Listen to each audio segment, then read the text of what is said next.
Oh. Yung mga ito gupit ng bebe. Bebe, dito ka. Ito po yung katawan, ang buntot, may buhok, ang muka, meron pang tira-tira. Ayan o. Meron pang tira-tira. Tapos yung paa, tingnan yung paa. Ito mga gupit niya no. Maganda ng gupit to. Mga buhok pa sa paa.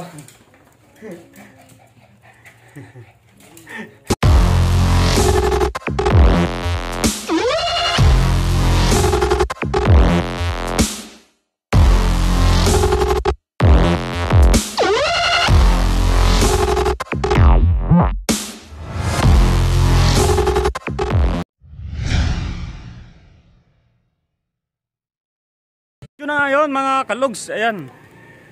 Ang anak ko itulog na naman. So magpapaalam na muna ang anak ko tsaka asawa ko. Ihatid na ulit natin sila sa Cavite, tulog. Hatid natin sa Cavite, ayan. So sasama natin si Aswang para pagbalik ko may kakwentuhan ako. Nakaka-boring din naman eh, magdadrive ka na wala kakakwentuhan. Buksan mo ang light, ayan. Lagyan mo dyan. Ayan.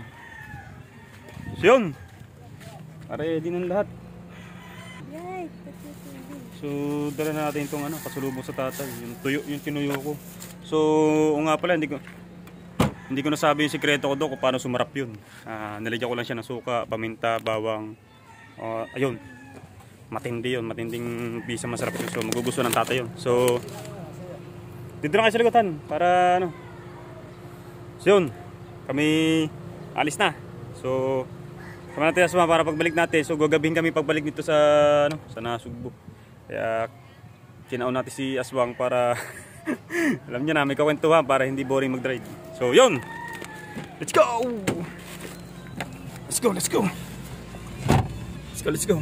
So yun, biyahin na muna kami mga kalogs. Ayun, bali magpapagas muna tayo para dire-diretso na yung natin, biyahin natin papunta doon tsaka pabalik. Tulog pa rin na ating pinakamamahal na anghel. Ayan, mamamahal anghel ay tulog pa rin. Siyempre ang ating panganay ay natutulog na rin. Siya inaantok na rin daw agad. Talaga naman.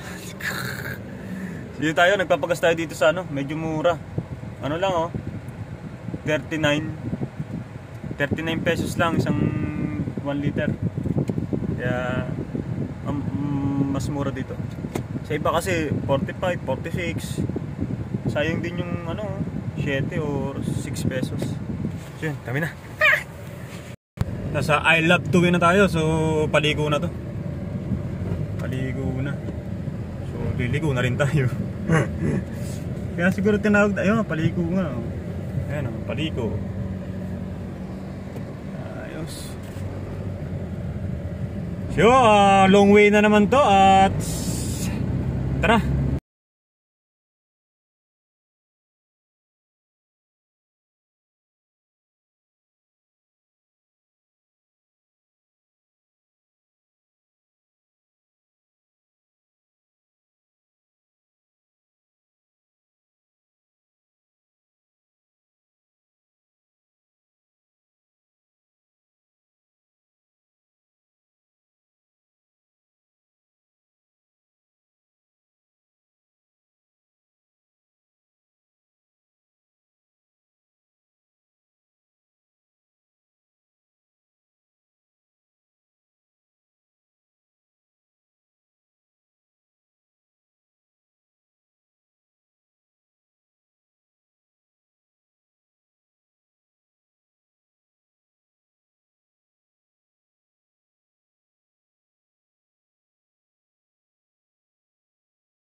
Sarap ng tulog ha.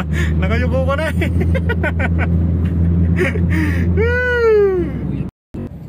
Grabing traffic. Kalalagpas lang namin ng boundary, tapos ganito nangyari. Wow. So anong oras na kami makakabalik dito sa Nasugbu? Grabe, hindi ko alam kung bakit sobrang traffic oh. Wala pa kami sa Twin Lake. Sugar to na. Para tayo na sa EDSA. Para tayo na sa EDSA. Walang traffic oh. Bakit kaya? So malalaman natin to pagdating natin dun. Baka sobrang daming tao sa Tagaytay. Ang dami siguro nag-ano. Siyempre after New Year, gala-gala time. Or baka may checkpoint. Maling sa dalawa. So alamin natin yan mga kalugs, kung bakit ganyan. Ang dahilan kung bakit napaka-traffic. Ang daming mga nagpuntahan dito sa Tagaytay. Dito pa lang sa Twin Lake dito, talaga ang dami na. Ang dami na. Kaya sobrang traffic. Lalo na siguro sa Tagaytay nito. Dami sigurong kumakain no, nagano talaga. Siyempre, di ba? Daming tao, daming sasakyan. Kaya traffic. Sige, pakita ko lang sa inyo mga kalugs yung talagang yung area ng kung bakit sobrang traffic. Nasa Twin Lake na kami oh. Sobrang traffic. Kita yung mga sa yung mga sasakyan sa taas oh. Punong-puno yan oh. Ayun oh. Punong-puno yan oh. Taas na yan oh. Iba grabe. Ayun oh. Punong-puno rin yan oh. Ayan ang dahilan kung bakit sobrang traffic at daming tao. Diba? Dinagsa ng tao dito.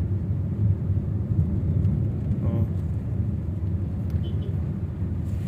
Siyempre ang ganda ng views dito eh. Kaya dito nagpupuntahan yung mga malalapit sa area na to. Mga taga Cavite, mga taga Maynila. Ayan. Dito, hanggang dito yung pila ng sasakyan oh. Ang layo na oh. So yun, medyo lumuwag-luwag na yung daan namin dito ngayon. Ayan, Alfonso na tayo. Yan. So traffic. Nakarating din sa Silang. Grabe, sobrang traffic sa Tagaytay. Simula nung boundary hanggang paglabas mo ng Tagaytay sa may circle, sobrang traffic. Bali simula do sa amin hanggang do sa may Tagaytay, 3 oras kami. 3 oras kami na gano'n, gawamalis kami doon 1:30, ngayon ay 4:30 na. Sobra. So ano oras pa kami balik di kaaswang nito sa Nasugbu. Nakasalamin pa oh. At next video doon na kami sa sa bahay pagka sunod na video nito. Ito na to kasi medyo traffic pa rin dito eh. Yun. Sino ka dyan, Aswang? Si ano ka dyan? Si Logi. Si ano? Alam ko na kung sino ka dyan. Kastakli. Si Ed Kalawag. Si Ed Kalawag, yung Ed Kalawag. Pangalan ng Ed Kalawag. Yung lagi nasuggest ko so ting. Ikaw yun. Yung sige, biyahe muna kami. Tapos sa next video, sa sunod na video nito, baka nandun na kami sa bahay namin. Baka hindi ko na videohan itong paligid ito kasi silang Dasma Amos na eh. Sunod eh. Yan. So let's go. Nakarating din sa lugar kung saan kami uuwi ngayon. Yun.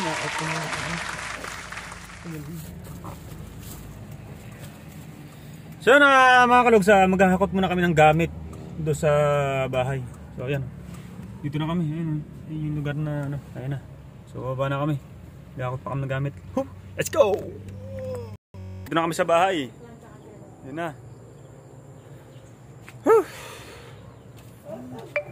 Meron na ipapakita sa inyo. Napakatindi ng gupit. Dito. Pakita kayo dito, pakita. Ito mga chikiting. Ito nyo naman. Hindi pa naman mapansin si Gutche. Gutche yung dito ako Gutche sa taas. Ayan o. Tingnan. Yung gupit-gupit. Hindi makita eh. Hindi makita gupit ng bebe. Bebe, dito ka. Huwag ka kasi magaslaw.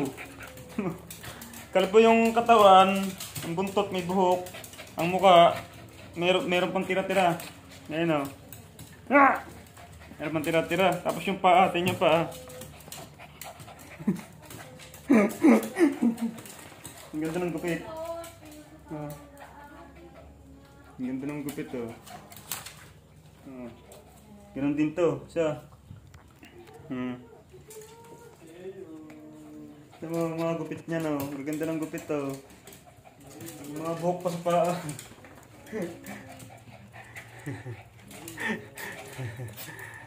Si Chanel wala. Hindi pa nagugupitan. Good girl kasi yan. Good girl.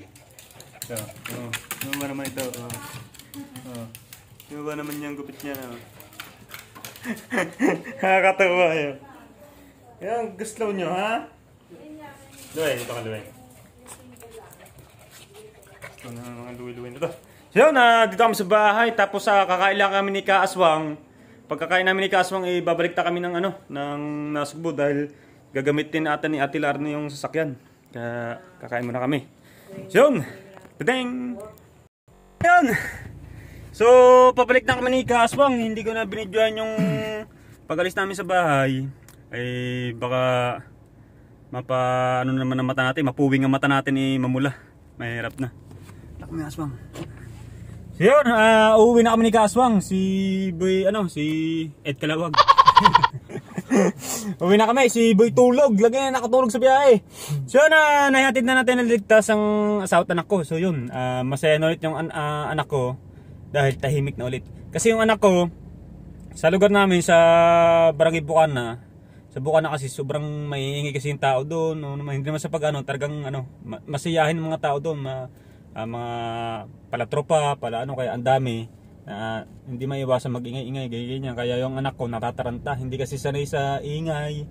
Lalo na nung New Year, gawa ng mga motor nakaw. Po, para bang nakakakita ng multo ang aking anak. Tapos takot din siya sa dagat. Kaya hindi namin napaliguan sa dagat. Tapos sa buhangin, tutungtong lang sa buhangin, talagang umiirit ng iyak. So yun anak, siguro pag ikaw nakalakad na, baka makaligo ka na ng dagat para mapil mo kung gaano kasarap maligo ng dagat. So yun, Aswang! Ano? Oo. Uwi na ba tayo? Uwi na. Let's go!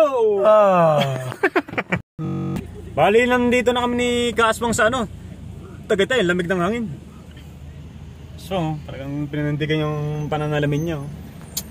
So yun, hanggang ngayon traffic pa rin Traffic pa rin Grabe yung traffic naman yan.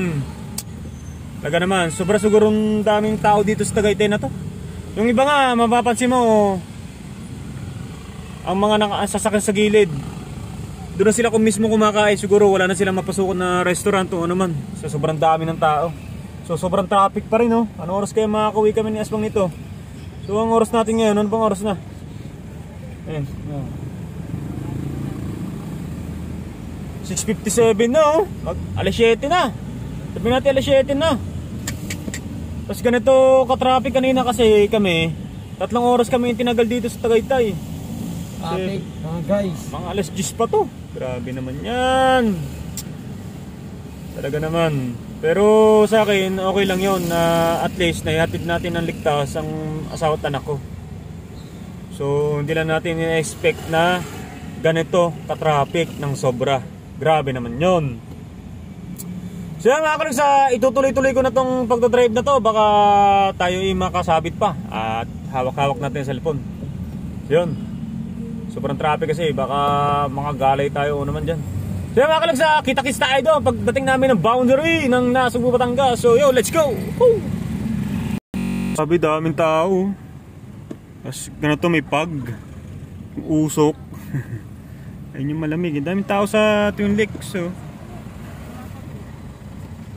grabe, daming sasakyan yan, Aswang usok sa lamig na kapal ang usok hindi na makakita ang daan Nakalog sa boundary na kami. Hindi lang masyado makita dahil ayan, kita naman kahit paano. Dahil kulabo, pag Yung sa lamig. So papasok na kami mga kalogs. Dire-diretso na ito, madilim ang biyahe. So sana ligtas ang biyahe namin, ganito kadilim.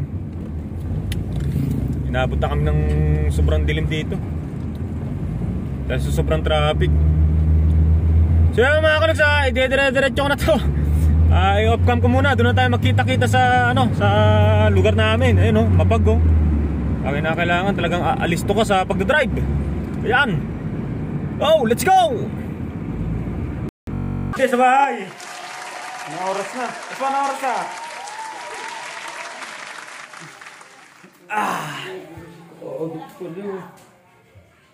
8:36 kami nakarating dito. Pasalubong ko. Wala. Pare, sili. Ayun. Pasalubong? Sili, yan o. Kasi bitapang ka Boy, naman. tapang ka naman eh. Yun na! Nakarating din kami ni Aswang sa lugar kung saan kami naninirahan ngayon. So maraming salamat sa panonood nyo. Bukas na upload ito, gabing-gabi na. Yo, edit ko pa to. Maraming salamat sa inyong lahat. Ayan. Bye-bye. Bye-bye!